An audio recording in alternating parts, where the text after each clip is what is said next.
I didn't detransition in that moment or anything like that. I just decided that I wasn't ever going to kill myself. So, yeah.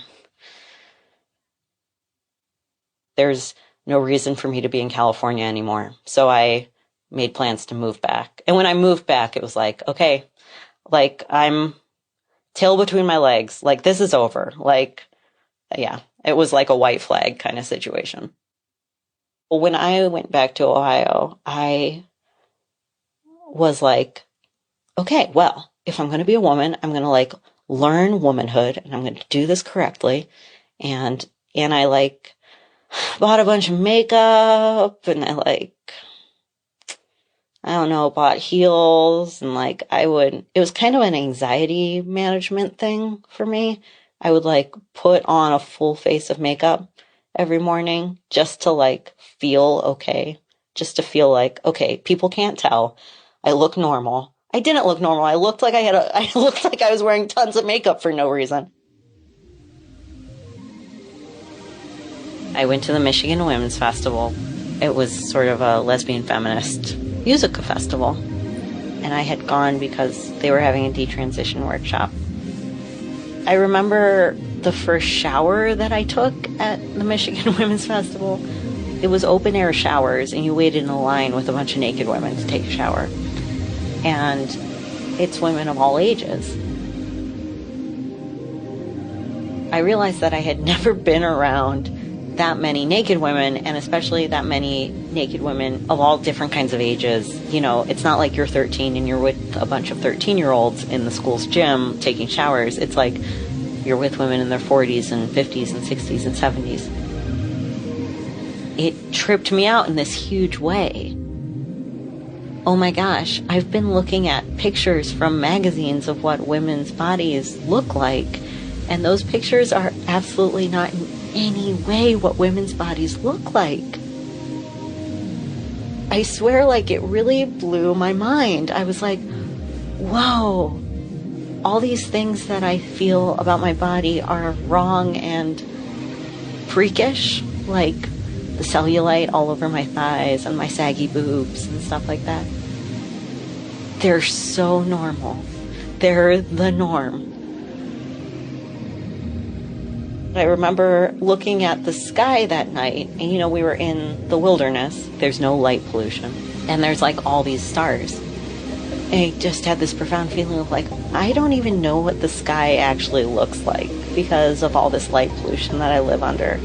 And I don't actually know what women's bodies look like because all this media pollution that I live under.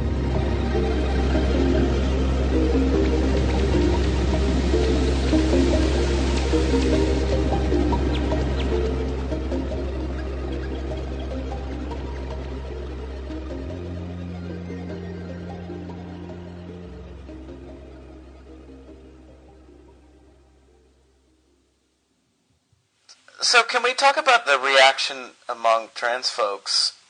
You must have been very nervous about going public with this story. I mean, I think it's fair to say that, like, for myself, this symptom of gender dysphoria did have a lot to do with the difficulty of walking around female in this world. For many people, that's a really offensive thing to hear, because it sounds invalidating to their experience of gender dysphoria, because it sounds like I'm giving ammunition to people who think that people don't have the right to do these medical interventions, make these choices with their lives.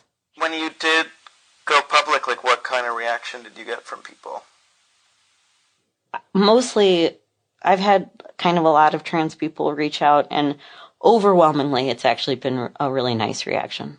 Overwhelmingly, it's like transition was absolutely like the right thing for me. It was what I needed to do to live a happy life, but I'm glad you're speaking up. And I've gotten lots of emails from like other detransition people and other people who like didn't get all the way to a medical intervention, but kind of spent some time figuring out that like, no, that they were on the wrong track. I only recently started getting any negative feedback. There's an article that was written about you called Real Life Victims of the Transgender Cult. Can you read a bit from that? I'll read the first paragraph.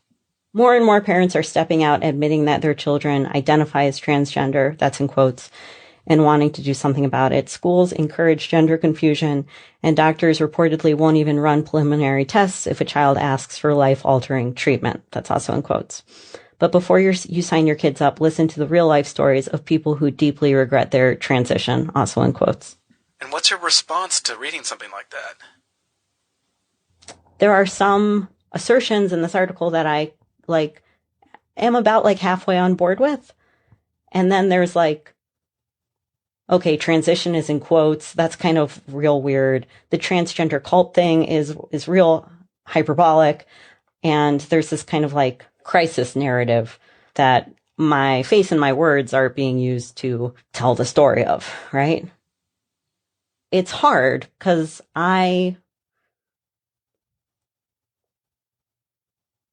am super concerned about people under 18 making these choices, because I got it wrong at 30. So I think it would be really easy to get it wrong at 16. And then it's the same time, but I wouldn't talk this way. And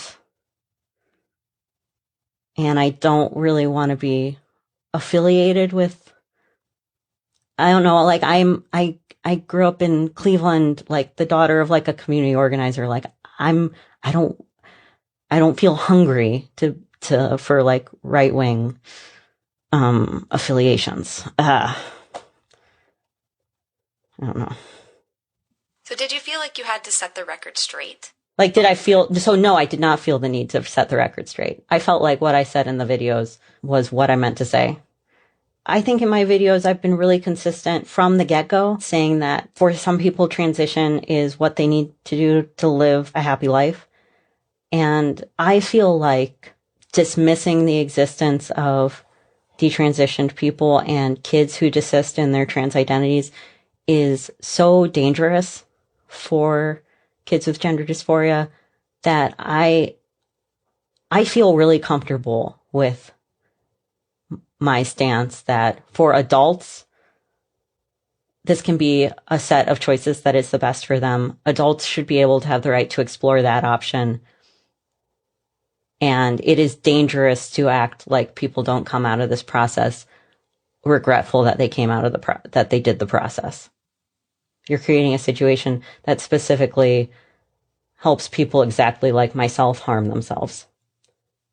I do think that some assessments about psychological conditions where dissociation is a part of the condition are reasonable to include in the process of people getting letters for hormones and surgery. People react to too many assessments as if that's gatekeeping, but I think that that's the kind of process that is very helpful to the patient. Well, that was your experience, right? You went into the therapist and you were like, I'm against gatekeeping. This is what I want to do. And your therapist said, yes. So you're saying you wish that that therapist would have been like, hold on. Yeah, I do. I wish. I don't really blame that therapist, because if that therapist had said, hold on, I would have been like, you're a transphobic bigot. I'm about to call you out all over the internet for putting your transphobia on my face. So I think that therapist was trying to do her best and trying to be a good person and a good therapist. But I do wish that somehow magically that therapist had been like, interesting. So you're telling me that you got raped in college, and you're telling me that your body doesn't feel real. And also, you're also describing these other things that are common of people who dissociate. Maybe let's track these feelings a little bit, keep a record of these feelings, and then see if there are other ways of approaching these feelings first. I absolutely, as an individual, did not need to live as a man. I needed to, get my trauma treated. I needed to, work through what needed to happen physiologically so that I could feel like my body was real. And living as a man was never going to do that for me, and was probably going to re-traumatize me further. In a perfect world, someone very wise and very gentle would have gotten a hold of me and said, wow, let's try out some other stuff.